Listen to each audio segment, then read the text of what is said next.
একবার গাইস আজকে প্রায় এখন প্রায় 1টা বাজে বুঝছো না নি আমি রাস্তা পাই বর্তমানে অটো লইয়া যাই আর দেখিও যাইনি একটা প্যাসেঞ্জার দেখা যায়নি আর অটো কতটা দেখা যায় আমার তোরা মানে জানাইও যায়নি প্যাসেঞ্জার কয়জন আর অটো কয়জন যে এগুলো আমার তোমরা জানাইও আর আমি কিতা রুচি করতাম আর বিশ্বাস করো না আমার গাড়ি গাড়ি ফুড়া খালি বুঝছো না নি গাড়ি ফুড়া খালি হিসাবে এখন আমি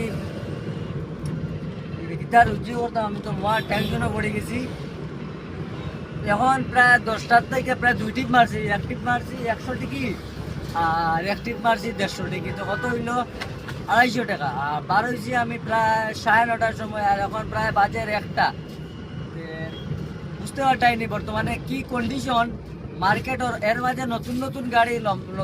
গাড়ি বর্তমানে আইতেও আছে মানে বন্ধ নাই নতুন নতুন গাড়ি আওয়া গাইস মানে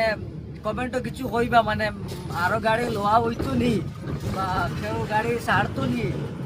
বা আমরা কিরা চলতাম অটোওয়ালা ভাইয়া ইঞ্জিন অবস্থা কিতা ওখানে আমার একটু দয়া করে বিশেষ করে কইবা আপনারা কমেন্ট আর ভালো লাগলে তোরা বাইরে হেল্প করবা বুঝছো না নি আমিও বহুত বিপদী মানে ইলেকট্রিক অটো লইয়া আর কি বিপদী এটা এমন এক মিসাইল মানে কিতা কইতাম অনুব্রত মানুষের লইতে ওটা অটো আর ওটার অটোর ভিতরে দেখো প্যাসেঞ্জার আসেনি বিনা প্যাসেঞ্জার গাড়ি খালি দুবার কিতা কইতা মানে ওরকম অটো একটা প্যাসেঞ্জার বার হইলে কইলাম জানি ও উন্দা বান্দা টানাটানি ওর ঠিক আছে গাইস এখানেও আমার ভিডিও আজকে শেষ ধন্যবাদ ভিডিও ভালো লাগলে লাইক সাবস্ক্রাইব করবা।